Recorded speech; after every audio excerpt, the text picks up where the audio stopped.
The second, obviously, with the first, we've gotten our grades for the ability to build a robust democracy. We are now moving on to our second panel, which is a combined panel. We usually do 6, but as a result of a webinar and so on, we're doing a combined panel which combines 2 issues. One, the economy, and the other, greater energy security. My suspicion is that all 4 speakers in the second panel understand to some extent that economy and energy security are somehow tied. So with that, Anders Aslund, Dr. Aslund is one of the one of those voices. When you want to hear something about the Ukrainian economy that's serious, you turn to him. So Anders, I'm turning to you again and to that august group that you've got assembled. Another 4 aces. So Anders, take it away. Thank you very much, Walter. It's a great pleasure and honor to be at one of your great events once again. And as you said, I have a wonderful panel here. I should first say I'm a senior fellow at the Eurasia Center at the Atlantic Council. And we are expecting John Herbst, but I cannot see online as yet, who will be one of the speakers. He's the director of the Eurasia Center. And our other speakers is Ariel Cohen, who's indeed from Ukraine, and he has also dealt with Ukraine for a very long time, and particularly with energy questions, but he's also a generally knowledgeable person about Ukraine. And the 4th person in our panel is Ed Chow, who has dealt with Ukrainian energy questions and the Russian energy questions for a very long time, and has a very good perspective of how it is and how it should be. So with that, I would like to start this panel, which is about on energy and economics. And I shall first turn to Ariel Cohen. Can you please unmute yourself, Ariel, and tell us in the course of 12 to 40 minutes what's your take on the current view of the Ukrainian economy? So President Zelensky was elected based on his promises to end the war with Russia, restart the economic growth, and reform and modernize the state apparatus, including fighting corruption. It is difficult to achieve such goals and fulfill such promises when a lot does not depend on you, such as the lack of Russian commitment to end the war, because Russia is convinced Ukraine is losing the war. But even worse, the COVID epidemic delivered a blow to a rather mediocre economic performance that was going on before the epidemic. The high numbers that the Zelensky administration initially was talking about, like 7.5% growth, may have happened if the land reform was implemented successfully and there was no pandemic. So to restart the growth, Ukraine needs to work out the IMF package and the conditions, demonstrate that it is serious about fighting corruption, and bring foreign investment on a much higher level than it currently is available. These are all difficult tasks because in the meantime, the picture on corruption is mixed. While the law on illegal income was passed, my understanding is that the law on the SBU has not passed yet. And SBU unfortunately is not learning from its Western colleagues, but from its Eastern colleagues, having an exaggerated role in the business environment. So while Zelensky won his election with unprecedented margin, the performance turned out to be much more difficult than playing president on TV. And a couple of examples are Mr. Rябошапka's firing. Another example is that 44 judges failed in their integrity tests and were still appointed. And I don't think the Ukrainian people fails to take notes. But it's not all bleak. The Privatbank legislation that is necessary for the IMF loan was passed. The problem is with more IMF loans, Ukraine is paying 1/3 of its budget as debt service, which is not optimal. The land reform passed, which is great, because when I was preparing for this, looking for examples where people were not happy that the country created a land market, I did not find those examples. Maybe Anders will correct me, but it is uniformly a good thing for a country to develop a land market based on the rule of law, based on transparency, and that, in my view, will boost Ukrainian agriculture, it will boost Ukrainian food processing and exports. Food is the oil and gas of the 21st century. So Ukraine will be Saudi Arabia of food, I hope. Furthermore, the increased economic growth based on the land market may bring at least some of the 25 million people in the Ukrainian diaspora and those who left Ukraine and are working abroad. Yes, $12 billion a year remittances is 4 times more than the Russian gas transit fees, but it's better to have these people with their knowledge, expertise, and experience in Batkivshchina, in Ukraine, and not in Poland or France. So when you're looking at the energy trends, you have to ask the questions. Why is it that a lot of energy Ukraine is still importing when it has a potential to generate it at home? It is importing Russian gas. Sometimes it fills the storage and stops importing it, but in other times it's importing Russian gas from Europe. It's Russian molecules. It's not supplied by Gazprom, but by an intermediary. Whereas Russia is occupying the Crimea, and Crimea controls the offshore reserves that would be more than enough to supply Ukraine and possibly also to export Ukrainian gas, not Russian gas, Ukrainian gas overseas. Why is Ukraine importing on and off Russian coal? Why there are people who are pushing to import Russian cheap electricity to make Ukraine more, not less, dependent on Russian energy? Why there are people who are talking about importing or buying Belarusian electricity when the nuclear power plant is going to be completed? Ukraine is obligated under its association agreement to integrate its electrical grid with Europe, not with Russia.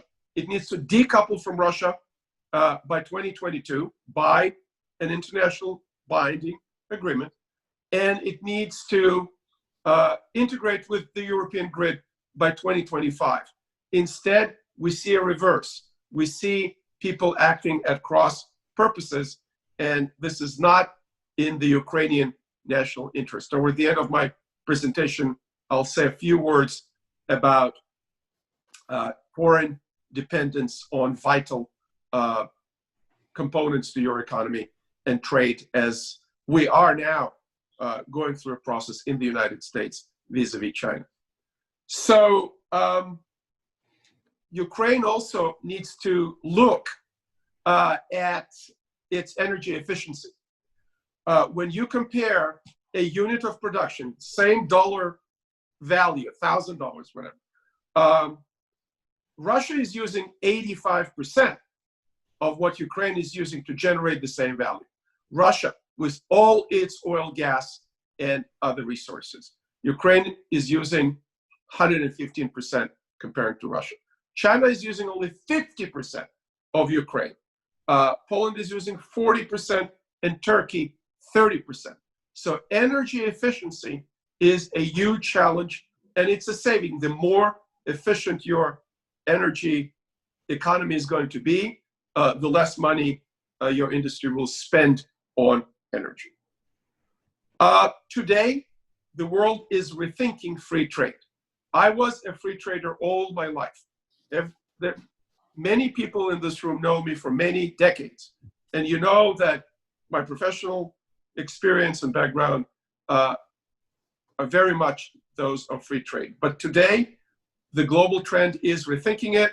We are changing the global trade picture because of our geostrategic competition with China. Ukraine and Russia are no exception to this rule.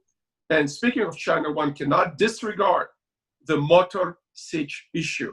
Ukraine needs to understand that strategic trade and military and dual-use technologies are the litmus test in its relationship with the United States, regardless of who is in the White House in January 2021. Much work lies ahead, and the ride is rocky. But Ukraine mastered even bigger challenges in the past. I'm sure that next year will be better when we reconvene. Thank you very much. Thank you very much, Ariel. I think that you provided us with a very good overview of the situation, and I'll come back to my comments later, but I largely agree with the picture you have provided.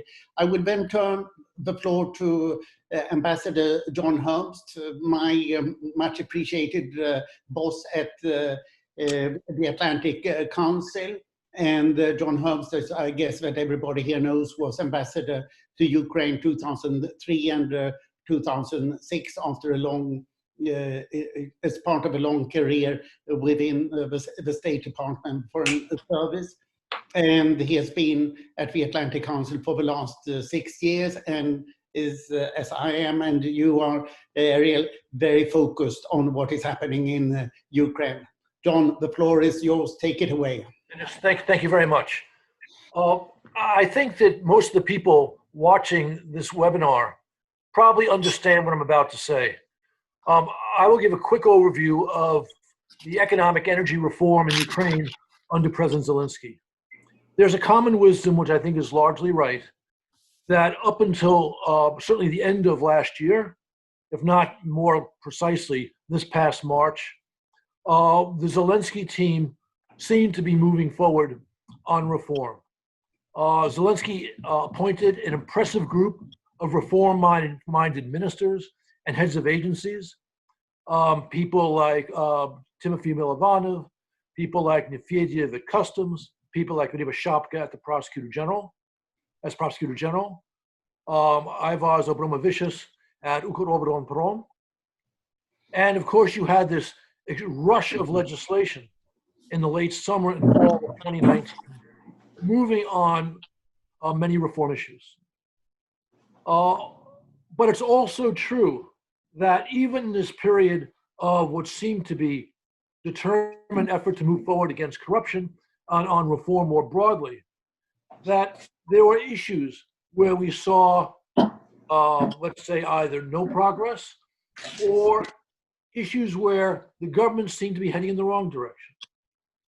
I mean, perhaps the most important metric for Ukraine on reform or the endorsement of reform is achieving the deal with the IMF. And there was really no progress on that issue last year at all. And the reason for that, of course, was that the Zelensky government in the fall of 2019 was playing around with the concept of either somehow permitting the former owner of Privat to get Privat Bank, or somehow compensating the former owners of Privat for having lost their bank after they took estimated $6 billion from the bank illegally. And of course, this was not a good idea. And also last fall, despite the progress on reform across the board, there was talk about, for example, removing one of Ukraine's most important reformers, Andrei Kobolyev, as the head of Naftogaz. And there was talk last fall as well about getting rid of independent board members, international independent board members of state firms. The point that I'm making is that while we saw clear progress on reform late last year, there were certain issues where the thinking was not of the right kind. Now, you fast forward to the sackings in March, right? Getting rid of Prime Minister Honcharuk, getting rid of acting finance minister Makarova, then a little bit later getting rid of Medvedev, and you had the econ minister resign in solidarity with his reform ministers who were moved. And as already mentioned on the political panel today, and also Ariel referred to this, you have the problematic beginning of legal cases against some reformers, and also the bringing of charges against former President Poroshenko. No angel, but certainly not the biggest scofflaw in Ukraine, and the concerns about political payback. And so I would agree with those who say that reform has, if not stopped entirely, has taken a real hit over the past 3 months. But here too, the picture is nuanced, because the one thing that happened in this period is the one big failure of the period of greater progress, which was the reaching of a deal with the IMF. Now, there are some reasons for that which have little to do with altruism, especially what happened to the Hrivna following the sacking of Honcharuk and other reform ministers, and the recognition by those who wanted to get rid of the reformers that Ukraine would not be able to borrow the money it needed on commercial markets because of what they had just done to the reformers. But nonetheless, in this period of less progress on reform, you had the land bill passed, and you had the passage of the banking law. And that represents progress.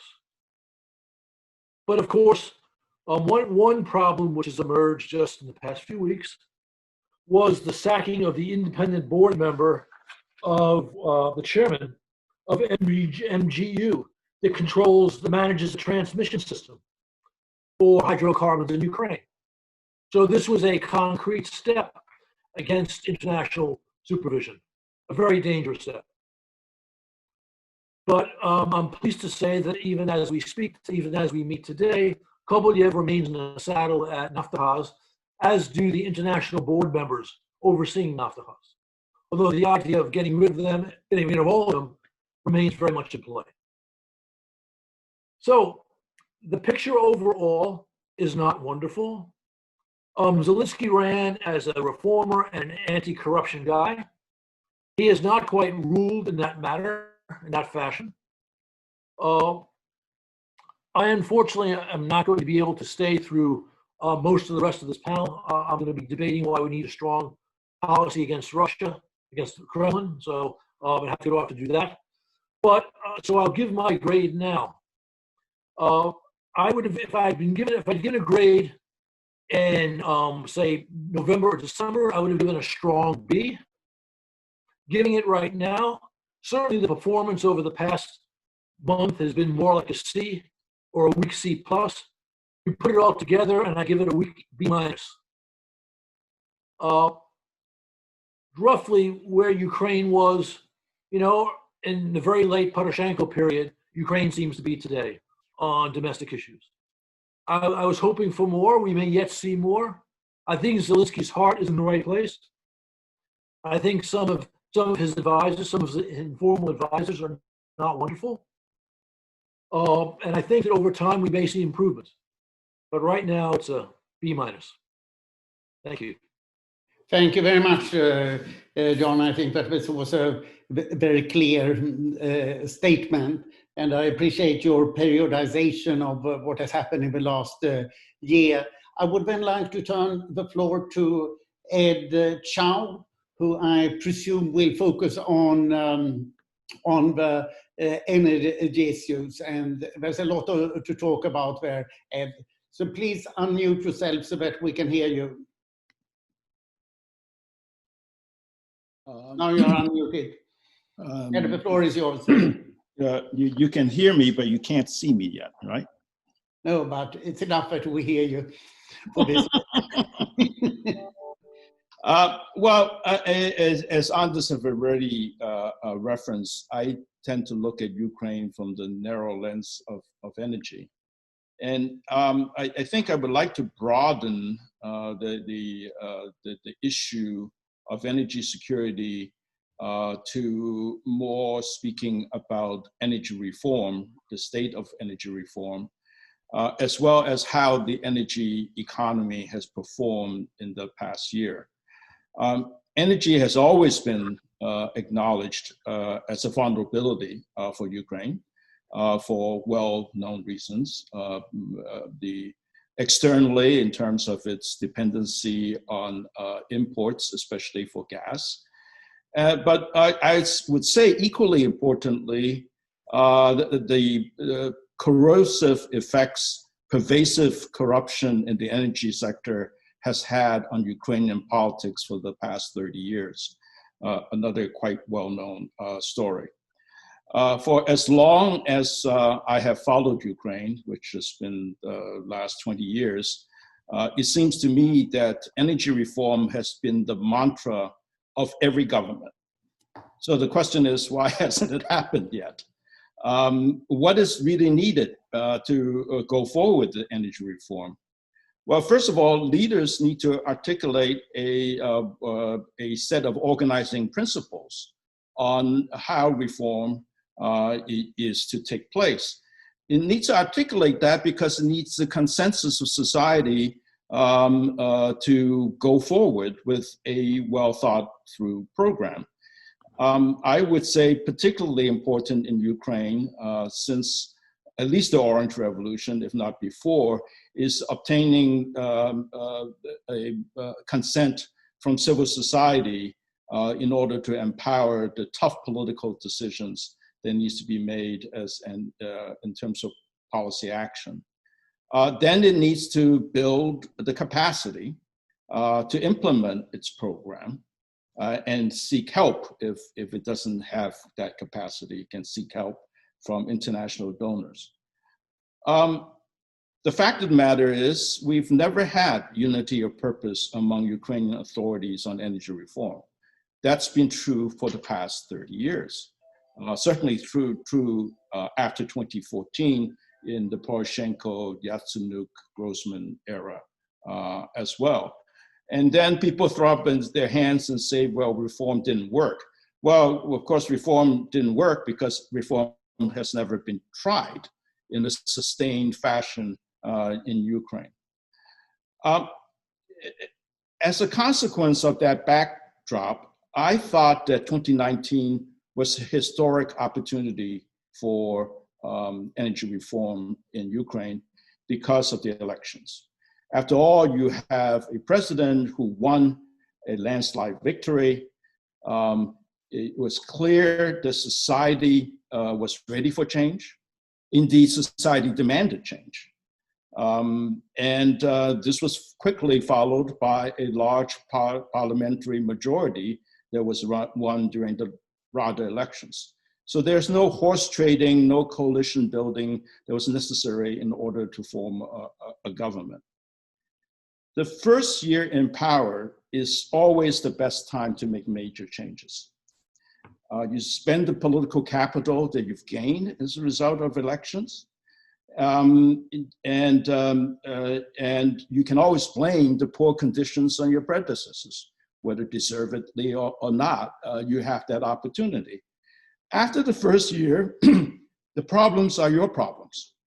You can't blame others anymore.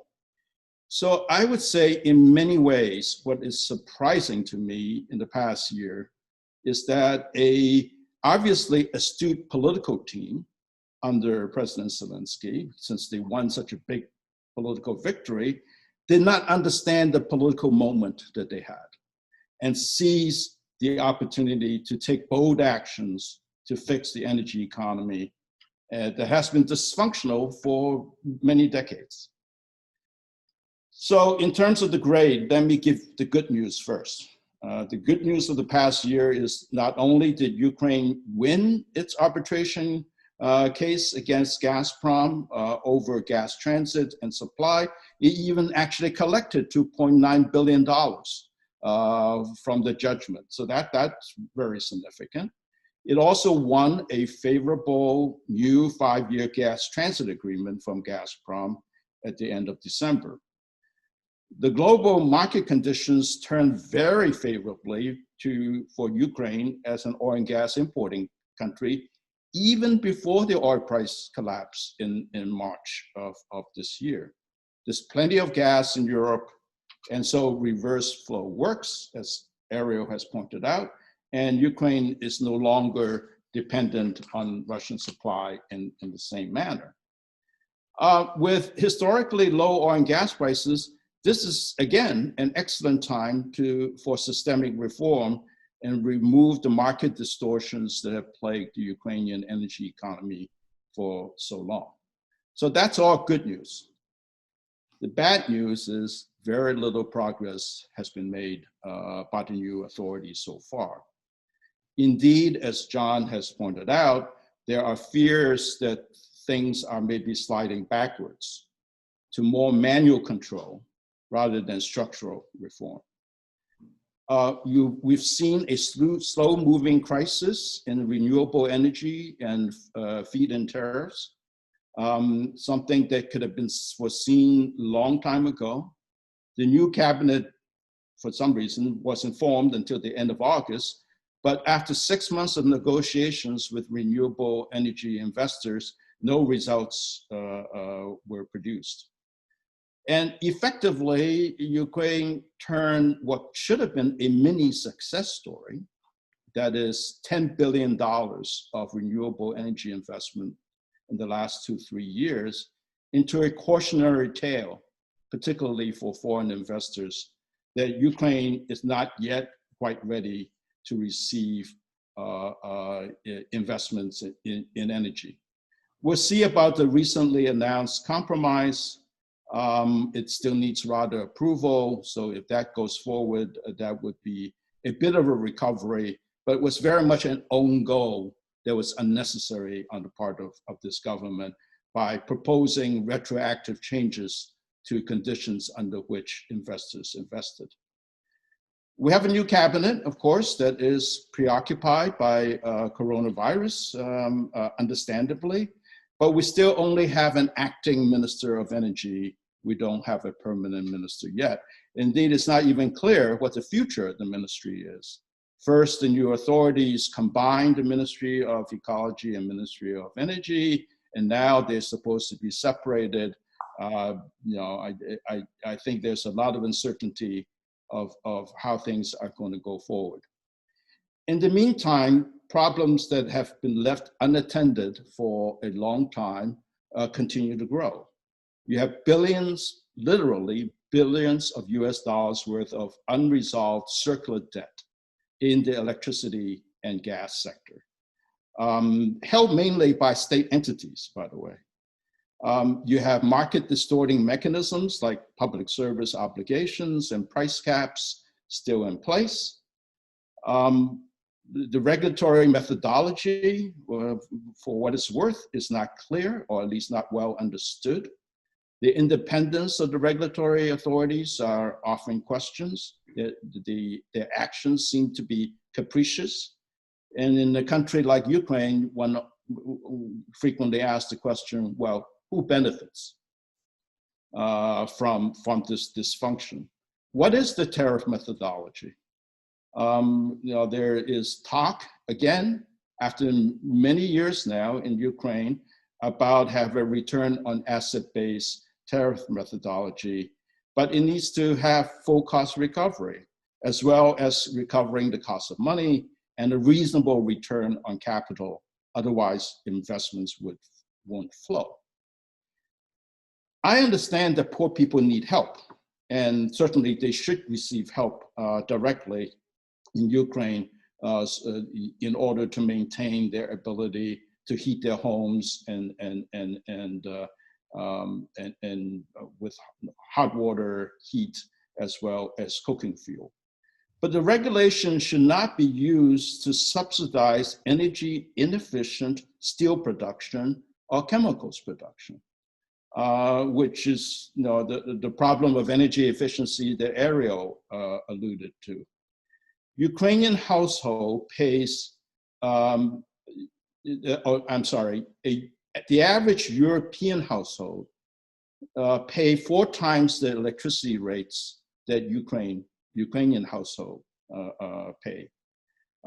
The average European industrial user pays 1.5 times the electricity cost that Ukrainians pay.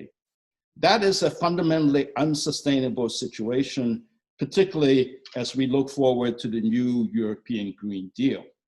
There will be border adjustment tax on carbon, as well as on energy subsidies going forward. As has already been pointed out, Ukraine is supposed to synchronize its electricity system to Europe. Now, how do you pay for that transition? You need lots of investments. Literally billions of dollars of investments are needed every single year in order to modernize the Ukrainian antiquated energy infrastructure, for example, in the electricity grid. There has, as Ariel has already pointed out, no improvement on increasing domestic oil and gas production in a country that has the geologic potential to be self-sufficient, at least in gas. New licenses and production sharing contracts that were awarded under tender last year, those contracts have been stalled and nothing is moving forward. Furthermore, Ukraine is actually more vulnerable on petroleum product imports than it is on gas imports. A high percentage of Ukrainian petroleum products consumed are imported. Anders will remember how many refineries were operating in Ukraine at the time of independence, but there's only one Ukrainian refinery operating today. There were 8 of them. Yeah, well, from 8 to 1, and dependent on the petroleum product imports. Well, if you're going to do something to correct that situation, you need to do something about contraband petroleum products that are imported and by people with special connections. And so the list is long, and I try not to bore you with too much detail. But the sector remains dominated by state companies with generally poor corporate governance. What corporate governance improvements that have taken place, as John pointed out, in Naftahas and elsewhere, in the NGU, for example, the sense is that that is now under attack, including from inside the Servant of the People Party. The government needs to articulate what is the role of state ownership in the energy sector. Does it have a vision on restructuring state entities such as has been proposed in the military industrial sphere, for example? The only time reforms seem to take place is under strict conditionality from the international financial institutions. That's the impression that Ukraine is giving for the past year. The story of backsliding is a very familiar one to people who have observed the Ukrainian energy scene for a very long time, as I have. I hope we won't see a replay of that. And on this, I'm going to stop there. Hopefully in the discussion, you'll give me a chance to talk about how Ukraine can improve its grade that I am about to give it.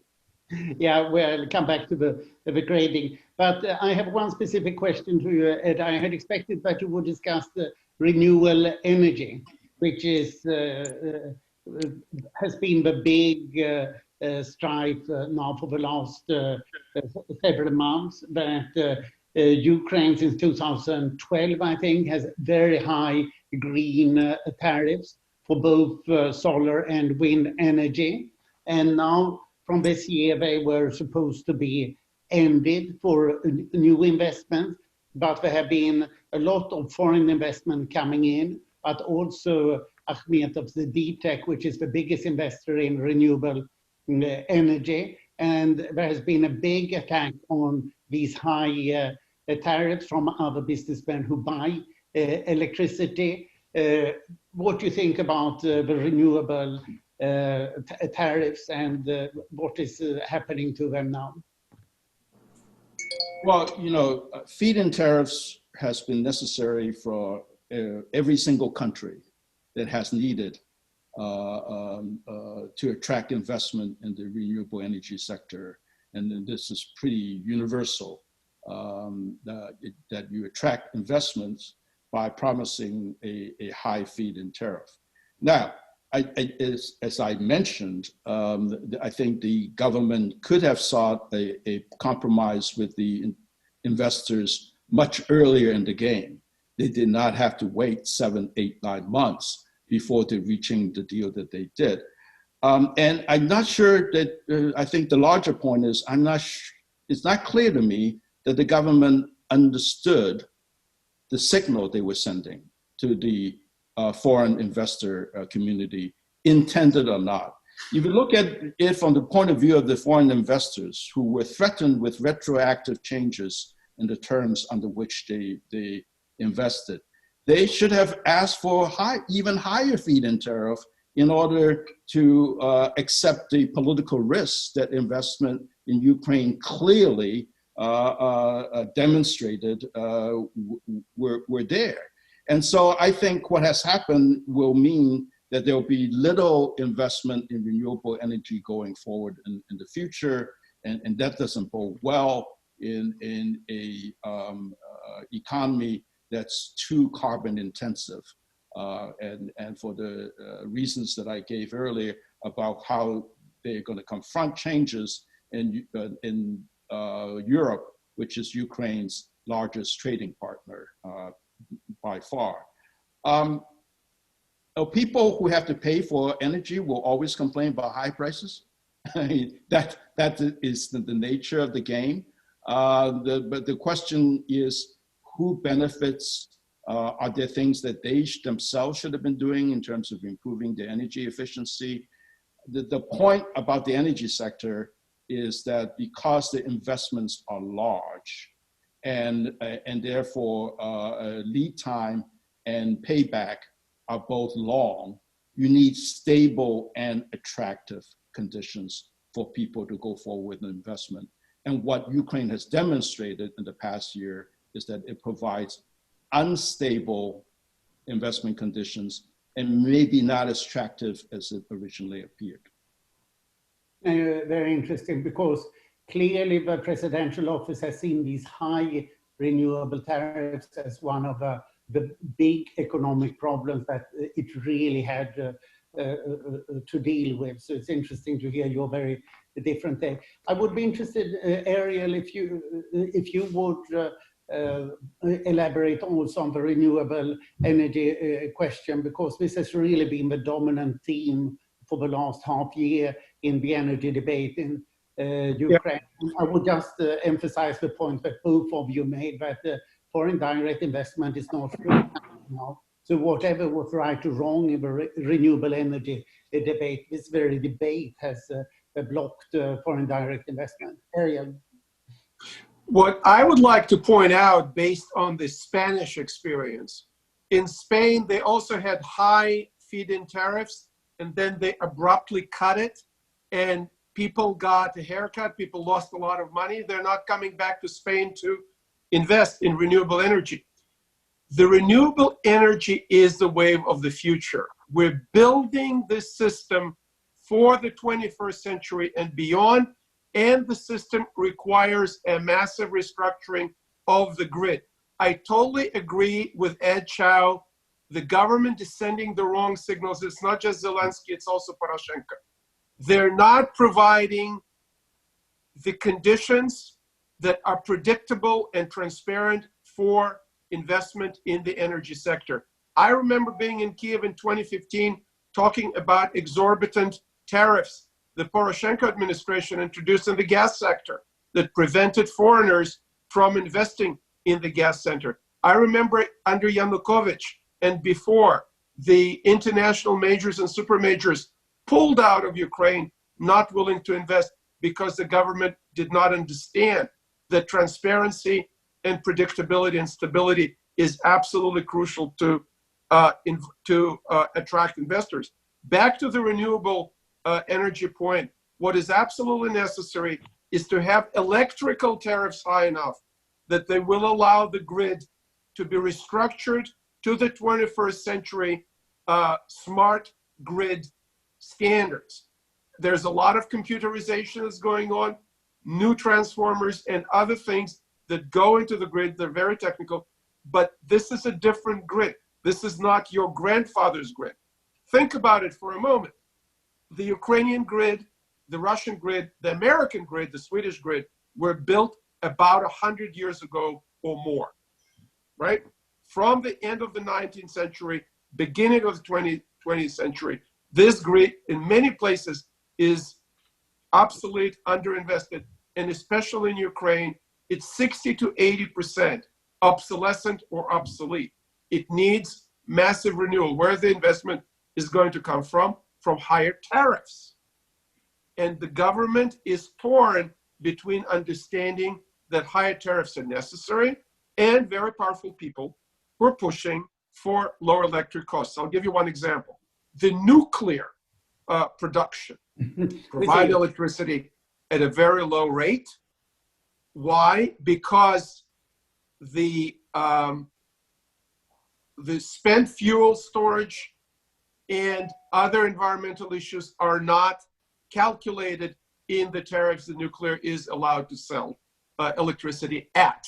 Once you start calculating such an important topic as the nuclear waste storage, you get a very different picture, but nobody's paying for it right now. Mm-hmm. Thank you. If I might add the question on this. There's a video. I think that the big issue is that the cost of decommissioning, the future decommissioning of nuclear reactors is not part of the rate base. So nuclear power in Ukraine appears to be cheap, but it's not really as cheap as is often thought. Good point. I should like to present my own views of the situation. And of course, there's a broad consensus here that and I would try to take a broader perspective on it. I see the first Zelensky year really has 4 completely different quarters. First, there was a quarter when nothing happened. As you said, Ed, that there was no new government, but it was because Zelensky couldn't do anything before he had new parliamentary elections. So this was really a stalemate that he ended up in, and it was more a caretaker than a real government. Then we have from the 29th of August, what the Ukrainian calls the turbo regime. And for 3 months until the end of November, we see a lot of legislation being adopted. And then all of a sudden, everything stalls until early March. And the big event that happened then was Andrei Bogdan was sacked as chief of staff. And I think that the point is that Andrei Bogdan was the real energy of getting anything done. And you can say that he was not necessarily strong reform, no, but he was a person who could get things done, while the others were not in the shape so that they could do so. And what happened on the 4th of March, when President Zelensky sacked the government with a speech of 17 minutes in the Rada, essentially saying that the only good he could say about this government was that they were honest, as if honesty was no longer important.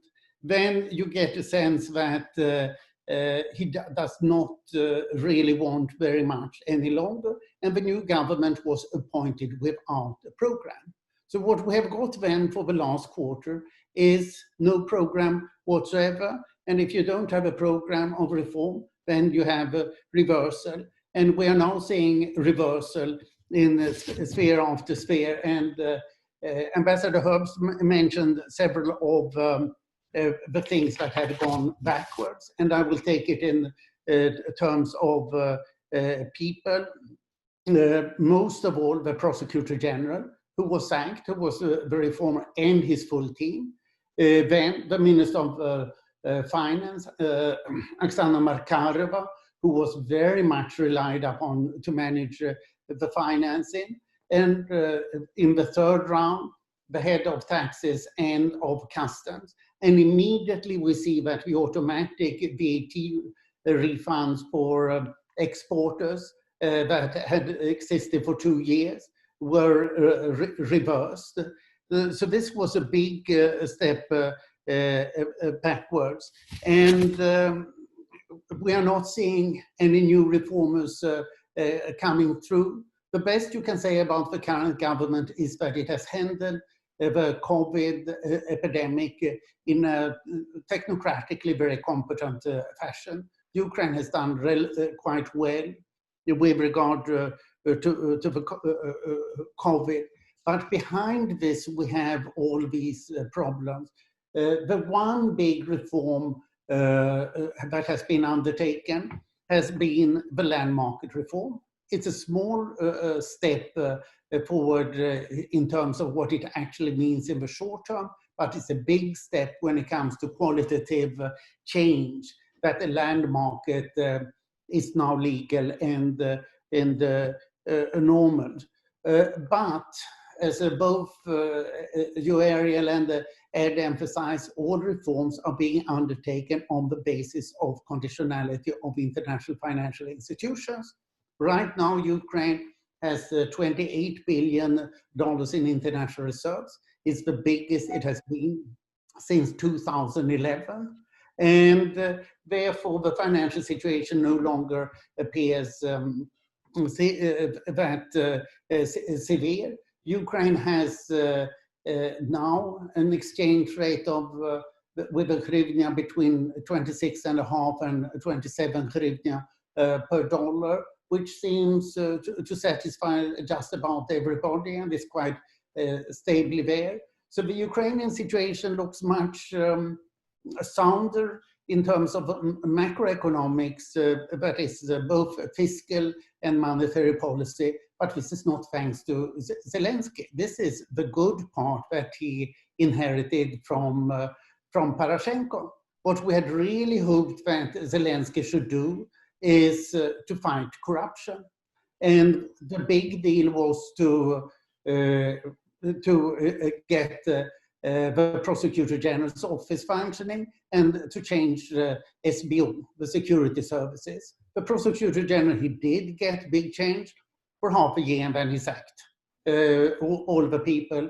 And now instead we are seeing the situation that is, if anything, worse than before, that with a Prosecutor General who seems appointed, to have been appointed in order to prosecute the former president.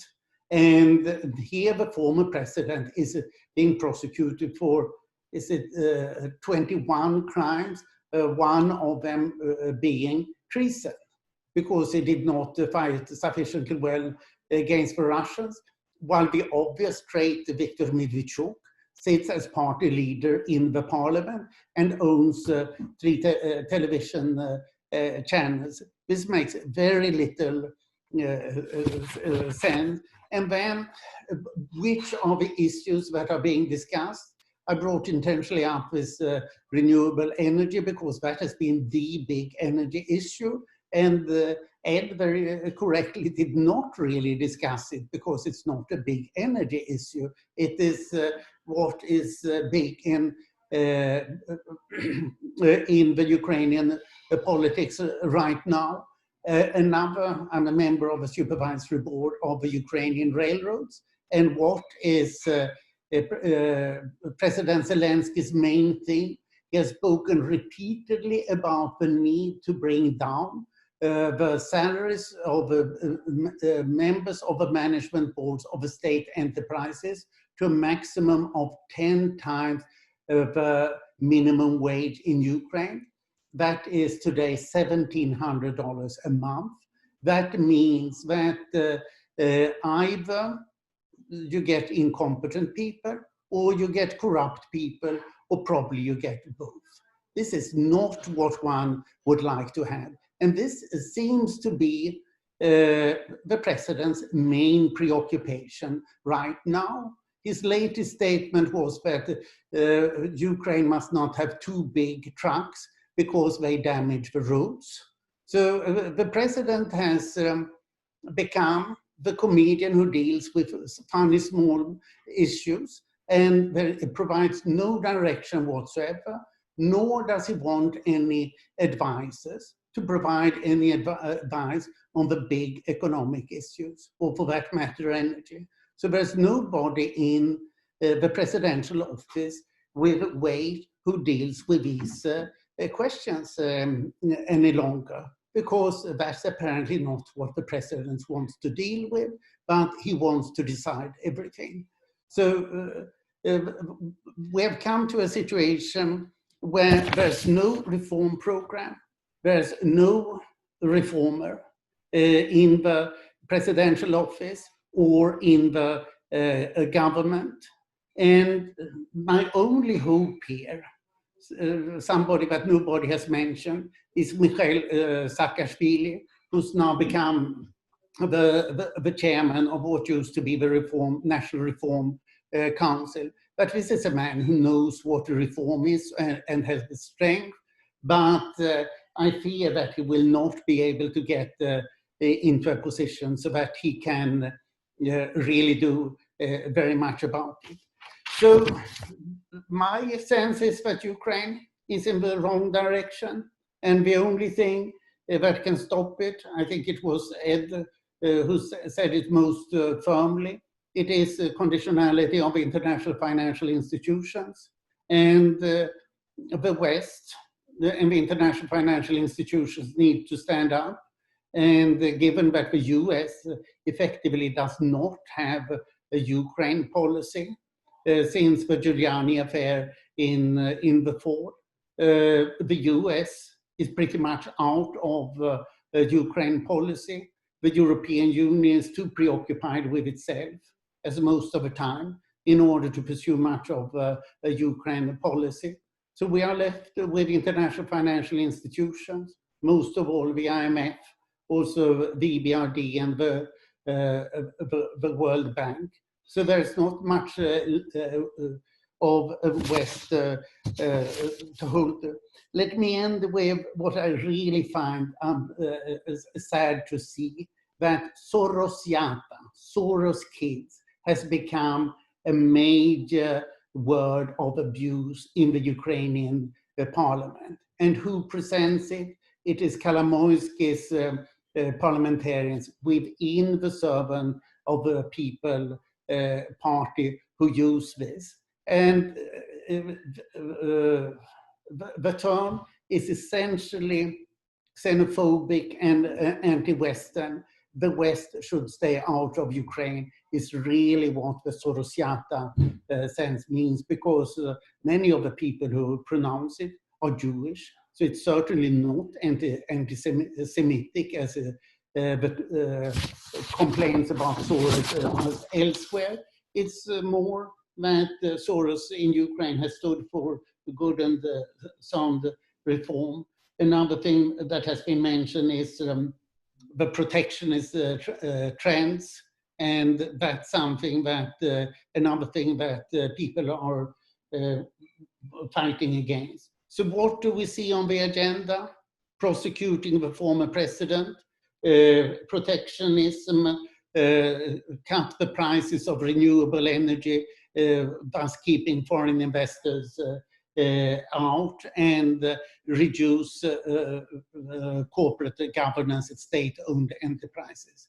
This is no reform agenda at all. So in comparison with what Ambassador Herbst said, I would take this as a slightly more negative assessment than he did.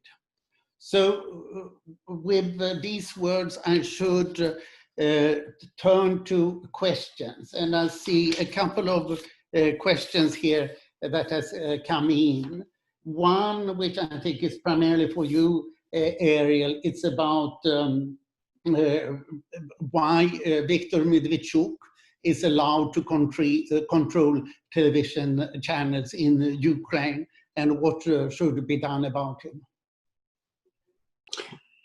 Well, again, the litmus test of any legal system worth its salt is the uniform application of the law. If the Ukrainian legal system, Ukrainian security services, Ukrainian prosecutor's office can make a case that Viktor Medvedchuk is involved in activities that are criminal, that undermine Ukrainian security, that are against Ukrainian national interests, that are contacts with a foreign power that is involved in a de facto military operations against Ukraine, or was involved until recently, then clearly people like that need to be prosecuted. If they're not prosecuted and there is more or less a consensus that Mr. Medvedchuk is involved in all this, then the question is rising. Who is covering up? Who was covering up for Medvedchuk in the previous administration? Who is covering up for Medvedchuk in this administration? And what is, as they say in Russian, цена вопроса? What is the price of the question? Is it a matter of people being paid off, people being corrupt on the take, or people being blackmailed, or something else? What is it that prevents, number one, these channels from being nationalized or brought under control? And number two, if there is personal criminal responsibility of Mr. Medvedchuk, what is the legal system doing about it? Now, Anders, let me ask you a question. When are we presenting the grades? In the very end? At the very end, yes. Sorry, yeah. Yeah. So you heard John Herbst already gave his as B-, but let us hold it a bit more. Another question I've got here from Michael Schritzak from the Ukrainian American veterans is Operon Prom. Reform legislation was promised to be implemented by May 20th this year, but it has been stalled. And also, what is President Zelensky doing about Motor Sich? So these are two questions in one. I presume this is for you to start with, at least, Ariel. I had a conversation with a former senior official of Ukроборонпром. He's no longer there. And I remember my state of shock about what that official was telling me, how mismanaged that whole system is. And unfortunately, it's not the only state-owned system in Ukraine that is mismanaged. So the biggest challenge for the Zelensky administration, as it was for Poroshenko administration, is A, how to privatize it, and B, who are the future private owners are going to be. Are you going to allow any kind of friendly foreign investment? I don't know if you consider it friendly, but we saw who is interested in Motor Sich from the United States. It's Eric Prince.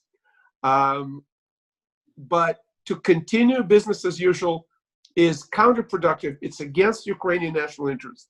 It's against the interest of the workers in these institutions. And I'm not talking only about Ukроборонпром, they're suffering from low salaries, from bad management, et cetera, et cetera. And it's not just Ukроборонпром as the contracting bureaucratic system, it's also the factories that had the potential. The longer you don't reform, the lower the cost of these assets is going to be in the end. Up to and including they'll be zero or negative, because some of these factories are accumulating debt. So please, please reform it, sell it.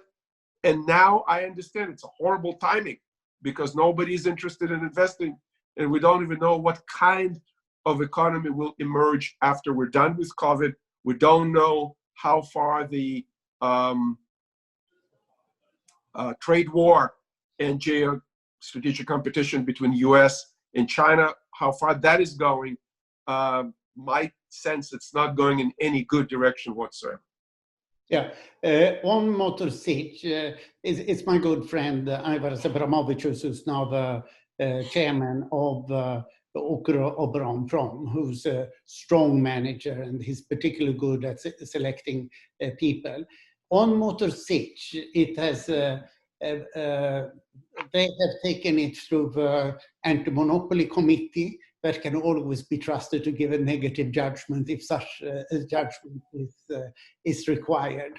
So for the time being, it's the Chinese deal is being blocked, but they need somebody to buy it, because it used to be like this, that all Russian helicopters had engines from Motor Sich, and many of the airplanes. So this is one of the few Ukrainian companies that is technologically of very high quality.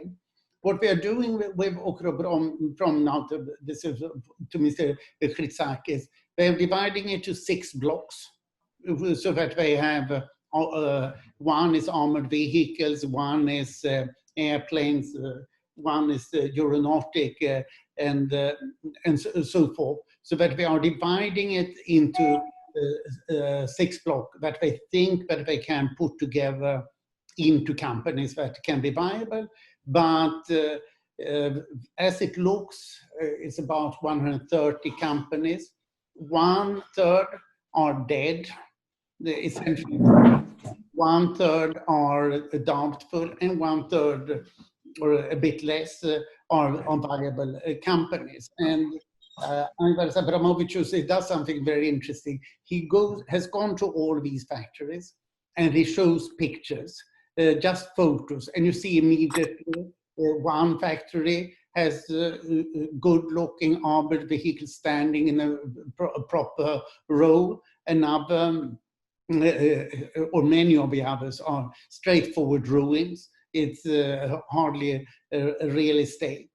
But his idea is very much, as you said, Ariel, nothing can really be done without foreign investment. So the idea is to get joint ventures with companies that are interested in investing in. I don't know if you are interested in adding something on this, Ed.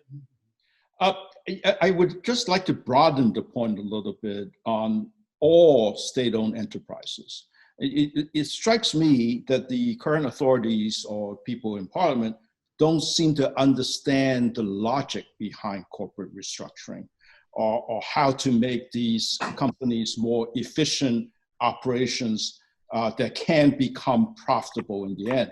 That means getting rid of non-core assets, subsidiaries that you don't need, and getting rid of surplus labor, getting productivity up, and so on. The problem is that each of these assets are being utilized by some private party right now. So there's going to be resistance on restructuring.